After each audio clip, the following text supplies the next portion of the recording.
Whether you don't even know where the gym is, or maybe it's your first week, or you had one of those friends that just had to pull you into class, or maybe you're the type that you're a gym god, we've got a little bit of everything for you. Welcome to Trainer Talk. Let's get to work. For my biggest thing for my clients too is we're not only breaking through physical barriers, but we're breaking through mental, emotional barriers too. Right.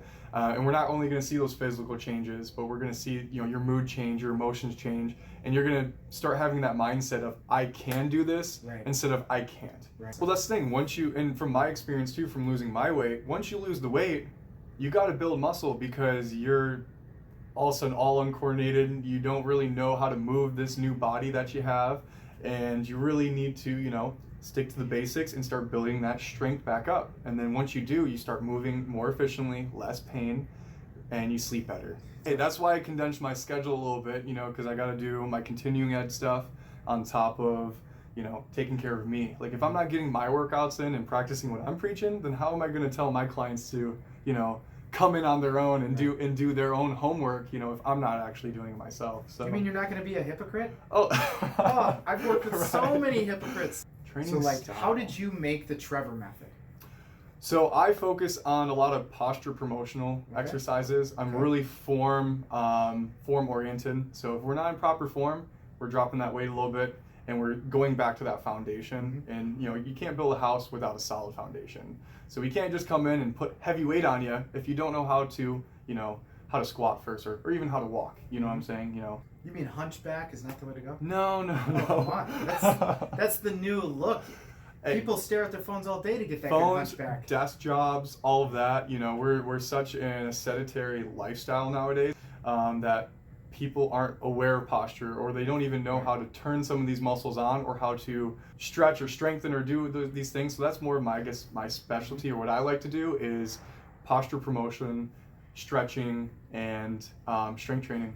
What's really rewarding for me is when Mr. or Mrs. Jones comes in and they, for instance, like an example, I had a client where she came in and someone had to help her walk in, right? And then when she was sitting in a chair for longer than 10-15 minutes, waiting for her appointment to come in and for me to sit down with her, when we finished talking, she wasn't able to stand up because she was not strong enough. She had a bunch of issues going on. And then even 4 to 6 weeks later, she came in walking in on her own, without the help of an assist of someone else. So that's what really rewarding for me is just seeing that progression when they think they can't do this or they're stuck. They're at this age, there's no moving forward, when really it doesn't matter how old you are. Right. Because, if you're 50, 60, 70 years old, great. That's a great way to start, because we can keep moving forward and keep bettering your health and add some extra years onto your life, At least quality years. Quality years, exactly. Yeah, a lot of times when people take a fall, it's not that they're not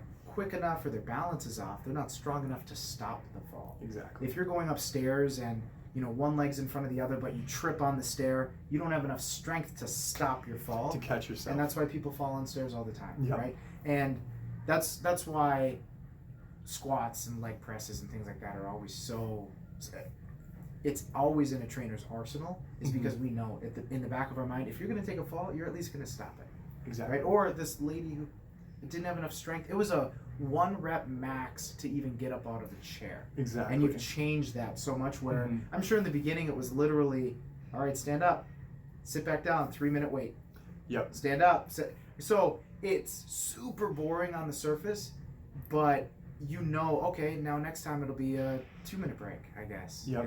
Or whatever that is. And that's why I was explaining to clients is, hey, just because today is difficult, it's challenging, doesn't mean we're not going to be better tomorrow. Because we have to have a baseline. You can't do a push-up today, you can't do a sit to stand today. That's okay. Let's see how you are in 2 to 3 weeks. Because at that 2 or 3 weeks, you're going to look back and go, I can't believe I was complaining about or self-negative talking myself, doubting, saying I can't do this or I won't be able to do this. Well, no, it's a lot of it's mindset. You already put yourself up for failure if you say I can't. And a lot of people come into it intimidated, first of all, but I've never been able to do a push-up.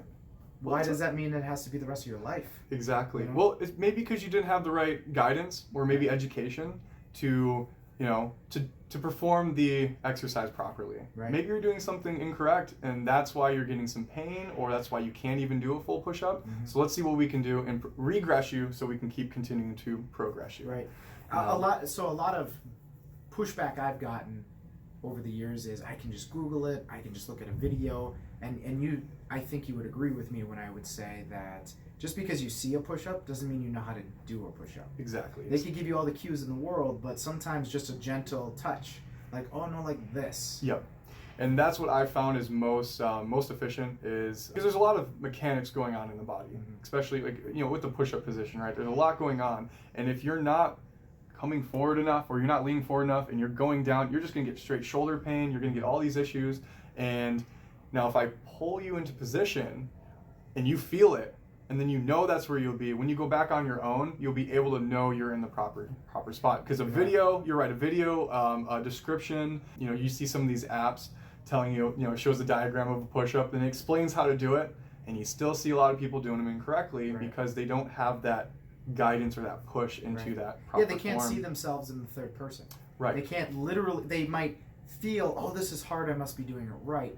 But like you said, when you shift them forward into the right position and they fall flat on their face, because it is so much harder, It is, and they've been trying to make it actually easy for themselves, and that's why they, you know, lift their butt up, push their shoulders behind their hands. Well, it's whatever human nature. We want to make it easier. We want to try to cheat a little bit, you know? It's just having that little guided, you know, touch into, you know, that proper form is what's going to take you a lot further. Because I've had people say, well, just write me a program and I'll do it. Well, unfortunately, trainers have trainers too, right? Because we can't see that full 360. So if I just wrote you a program, and I know you're doing the program correctly, you know? And then you're going to come back and say, hey, my knee's hurting from these squats. Right. It's your fault. It's my fault. Oh no, are we, you know, are we looking at executing proper form? You know, is there certain things firing or not firing that should be? And if they are, then what can we, or they aren't, what can we do to change that? Right. You know? And a lot of times, as a trainer, and I know you do this, when they come in, they'll tell you, here's what's bothering me. I didn't sleep, I didn't eat, I did this, that, whatever. You'll modify the program. Exactly. A spreadsheet doesn't modify for you. So you might also come in, and coaches always, I call it the coach's eye. Let's say they're squatting, and all of a sudden you see, oh, they shifted this way, or it's not coming up as fast as I would like it to come up. So let's reduce the weight, or hey, we're staying here today. But that spreadsheet said, no, you have to squat 225 for a set of 8 today. You know what? I think 205 will give us the what I'm looking for today. But for, let's say, 6 weeks, they're going based off of that spreadsheet, never deviating from it at all based on what their body's actually doing. That's where their knee pain comes from, right? Exactly. They got to get a coach's eye, at least for a while. For a little bit, As long as, you know, and that's what I tell people too, is like, you know, if you work with a coach, you know, 3 times a week for the next, you know, 3 months, you're going to learn a general baseline of your form, right?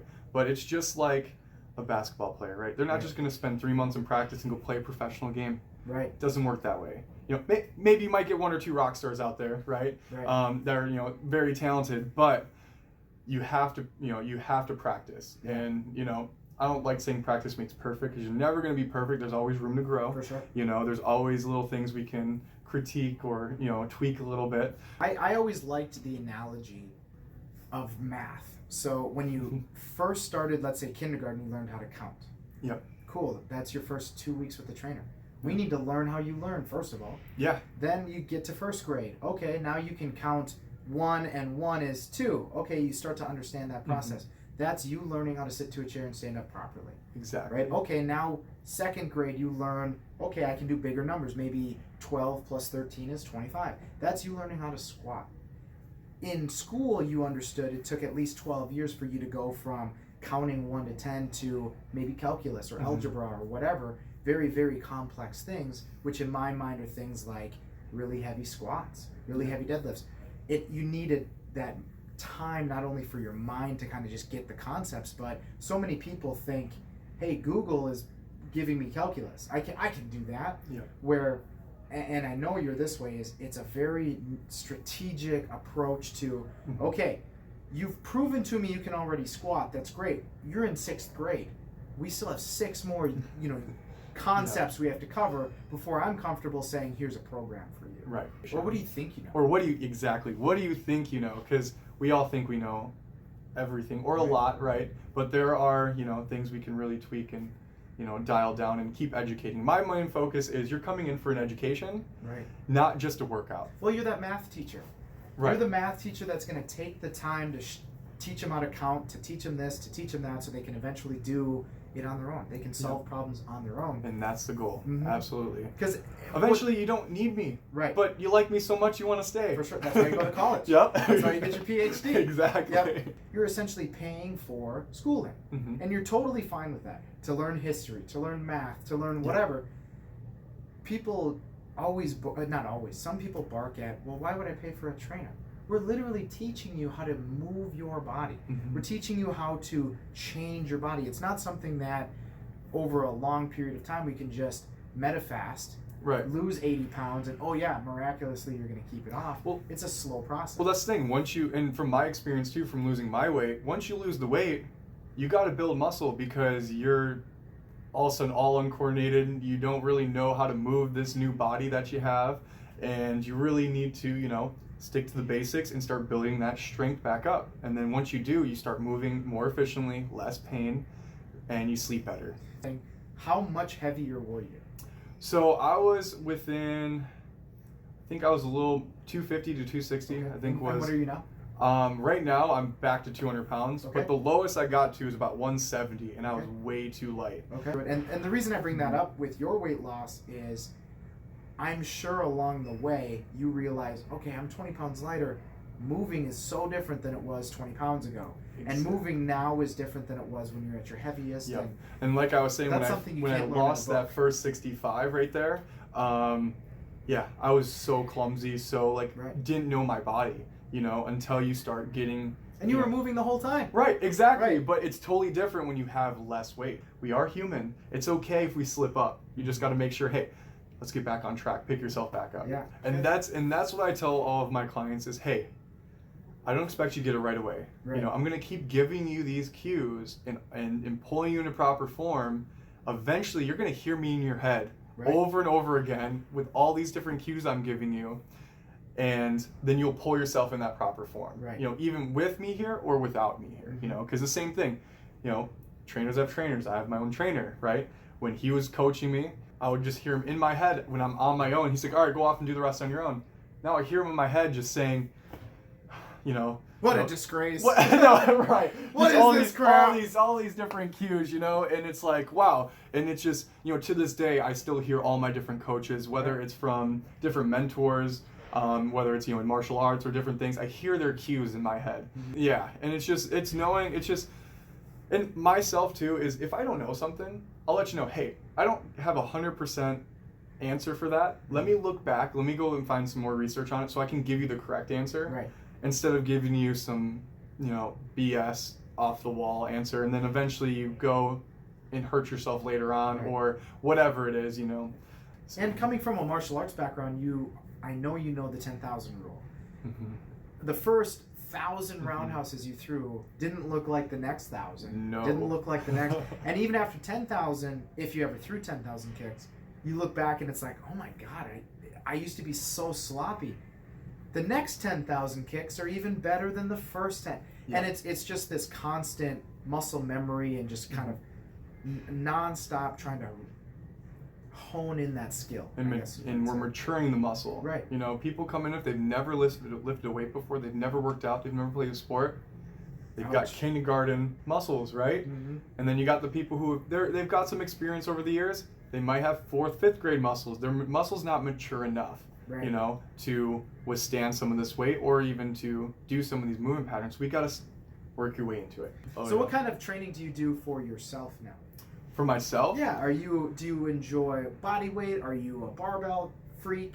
I have a combination. Okay. So I do same thing like with a lot of my clients. I do a lot of posture promotional stuff too.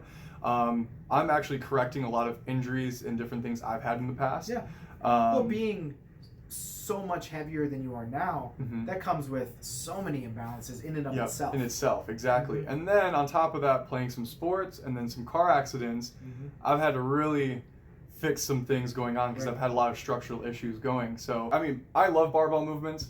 I'm actually back under the bar again, Yeah. and it's been about a year and a half since I've been under a bar, and now I feel more comfortable because same thing, we have been doing those lifts. We're not just going to throw, you know, 2 45-pound plates on there and then squat 10, 15 reps and Right. think we're going to be able to do it, you Right. know? Well, you might be able to. It's going to look like Oh, crap. it's going to look like crap. You're Right. probably going to hurt your back or your Right. knees. You know, there's some things might happen. I love barbell movements, but I love getting down to the really intricate, more single joint movements to isolated stuff, working on those imbalances. You're not a meathead. I'm not a meathead, yeah, I guess Yeah. you could say, yeah. You So don't start your week off with bench press. no, so the way I do mine, I do more total body or full body Yeah. workouts versus meathead, chest, back, bis, tris, day, abs, legs, you know. I'm working more than just one muscle group when I come in because I want to be able to move. You know, with martial arts, if you're a big muscular guy and you don't stretch, you're not flexible, you're not getting your kick above your belt. No. You know, if it did happen overnight, it wouldn't be worth it. Right. You know, at the end of the day, for my biggest thing for my clients too is we're not only breaking through physical barriers, but we're breaking through mental, emotional barriers too. Right. And we're not only going to see those physical changes, but we're going to see, you know, your mood change, your emotions change, and you're going to start having that mindset of I can do this Right. instead of I can't. Right. We want you to be as comfortable as you can in here because a lot of stigma for coming in the gym is those meatheads Right. and all the different things, right? And if you're brand new to the gym, you come in, you don't want to look like you don't know what you're doing. Exactly. That's why you stay on the treadmill. Right, but that's why we're here. Right.